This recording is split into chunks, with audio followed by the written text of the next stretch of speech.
बंद करके सर पे टैपिंग करते हो, you are releasing your tension, stress, depression, anxiety, fear, phobia, insomnia and sleepless nights, जो आपकी प्रॉब्लम है, सबसे ज्यादा है ये प्रॉब्लम। तो आपको टैपिंग करना है ऊपर हाइपोथैलेमस ग्लैंड, जो मल्टी मिलियन हार्मोन्स आपके रिलीज करता है हर रोज। तो हम जब उसको टैपिंग करते हैं तो आपकी नेगेटिविटीज है, ये सारी चीज, डिप्रेशन, एंजाइटी, फियर, ये सब क्या है, नेगेटिव थिंग्स है। तो हम इसको टैपिंग करके यहाँ से रिलीज कर रहे हैं। दूसरा है सर्वाइकल स्पॉन्डिलाइटिस, बहुत कॉमन हो गया है, हर किसी को आज गर्दन का दर्द हो गया है। एंड जिसको भी थायराइड प्रॉब्लम होती है उसको शोल्डर्स सारा दिन दर्द करते रहते हैं। तो हमको फिस्ट बंद करके शोल्डर्स पे टैपिंग करना है, ठीक है ना। दोनों तरफ की शोल्डर पे जब आप टैपिंग करते हो तो आपके सर्वाइकल के जो नर्वस सिस्टम है ये पूरे ओपन होते हैं। C1 to C7 there are total 7 bones of cervical, C1 to C7। उसके बाद आ गया हमारे ये मसल्स, जो सारा दिन दर्द करते थे, सारा काम करते हैं, मस्कुलर पेन होना शुरू हो जाता है। तो you have to tap it in the muscular area. उसके बाद जाती है 1000 नाड़ियां। आप जब हाथ को फोल्ड कर देते हो, फोल्ड करने के बाद आपकी जो क्रीज लाइन है, ये क्रीज लाइन से जा रही है 1000 नर्वस सिस्टम। आप 1000 बीमारियों को यहीं से ठीक कर सकते हो। BP, sugar, thyroid, cholesterol, if you have any intestine problems, if you have any stomach problem, या तो आप प्रेशर पॉइंट दबा के भी कर सकते हो, या फिर आप फिस्ट की एक्सरसाइज अगर डेली ये एक्सरसाइज देते हैं तो आपकी 1000 बीमारी यहीं से आप ठीक कर रहे हो। 4th पॉइंट, आपके चेस्ट पे ऊपर यहाँ पे है कॉलर बटन, आपका कॉलर बोन है एंड कॉलर बटन है।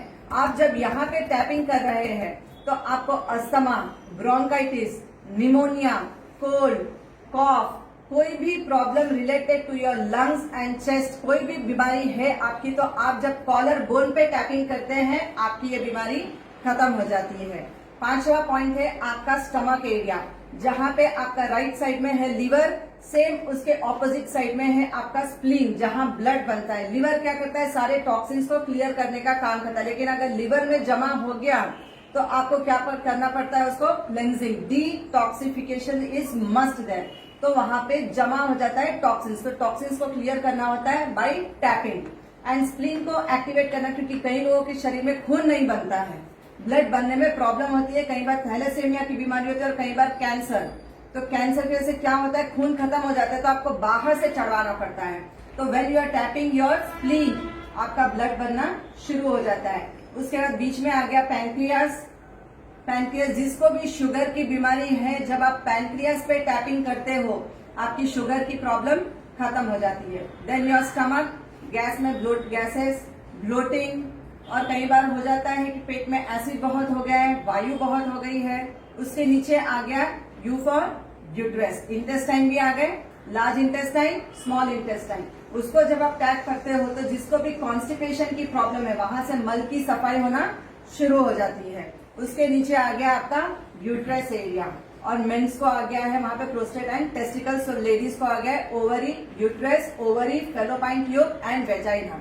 तो आप जब यहाँ नीचे टैपिंग करते हो तो आपकी ये सारी बीमारी एक साथ खत्म हो रही है। उसके बाद कई लोगों को होता है बैक पेन, यहाँ पे आप जब टैपिंग करते हो, कई लोगों का सिटिंग वर्क है, सेडेंटरी लाइफस्टाइल, बहुत लोग कंप्यूटर पे बैठे रहते हैं, बच्चों के साथ बैठे रह रहे हैं, पढ़ाई करा रहे हैं। तो when you are tapping here तो आपका पूरा लोअर बैक पेन खत्म हो जाता है जब आप यहाँ पे टैपिंग कर रहे हो। उसके बाद आ गया हमारा हिप्स एरिया, जहाँ पे हमारी किडनी स्टोर्ड है। किसी को भी पाइल्स, बवासीर जिसको बोला जाता है, ब्लीडिंग पाइल्स या बर्निंग पाइल्स या पेनफुल पाइल्स है, या कई बार होता है टेल बोन में दर्द होते रहता है, खाली जरा बैठो टेल बोन में पेन होता है। और कई बार होता है बारीक बारीक किडनी में छोटे छोटे स्टोन्स, रेती के दाने जैसे स्टोन्स हो जाते हैं। तो आप जब यहाँ टैपिंग कर रहे हो तो आपकी ये सारी बीमारी खत्म होती है। And whoever has varicose veins problem, whoever has knee problem, जिसको भी घुटने का दर्द है, वेरिकोस वेन का प्रॉब्लम है, या हिप जॉइंट में पेन है, लोअर पार्ट में थाइज में कभी भी पेन, कई बार गर्ल्स को होता है कि पीरियड के टाइम पे थाइज में बहुत दर्द होता है, तो फिस्ट को बंद करके आपको जो आपकी पैंट की कट जाती है, जहाँ से लाइन जा रही है, वहां पे आप हल्का सा आधा इंच झुक के जब आप उसको टैपिंग करते, जहाँ आपकी सेंटर फिंगर जा रही है वहां पे आपको करना है हल्का सा टैपिंग। तो इससे आपको जो नीचे बैठने में तकलीफ होती है और बैठ के फिर उठने में उससे भी ज्यादा दिक्कत आती है, तो ये प्रॉब्लम्स आपकी खत्म हो जाती है जब आप ये टैपिंग एक्सरसाइज करते हैं। एंड लास्ट में जब हम क्लैपिंग करते हैं जोर जोर से, तो क्लैपिंग करने से आपके ओवरऑल बॉडी के स्विचेस ऑन हो जाती हैं। हमको सारा दिन लाइट, फैन, एसी सब चाहिए। अगर फ्रिज बंद हो गया चलेगा, गीजर बंद हो गया गर्म पानी नहीं मिलेगा। हर चीज इलेक्ट्रिसिटी से चल रही है, तो बॉडी में भी इलेक्ट्रिसिटी चल रही है। तो we need to switch on each and every switches daily. तो अगर हमारे पास बहुत सारी एक्सरसाइजेस करने के लिए समय नहीं है, वॉकिंग, जॉगिंग करने के लिए समय नहीं है, तो at least 5 minutes in a day कभी भी कर सकते हो। दिन के कोई भी समय में उठते ही करना जरूरी नहीं है, but if you do this 5 minutes per day, तो आपकी ये बीमारी कभी रहेगी नहीं आपके साथ। तो will start with exercises.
Exercise daily सिर्फ 5 मिनट्स लगती है. अगर ये कर लेते हैं frozen shoulder, 206 joints, 1000 nervous system, and you are controlling 72,000 nerves, which is controlled by नाभि चक्र. तो ये सारों को आपने टैपिंग किया. लास्ट में क्या किया, पूरे स्विचेस को ऑन कर दिया कि कोई भी स्विच अगर रह गई है वो भी ऑन हो गई. Right, will start with marching.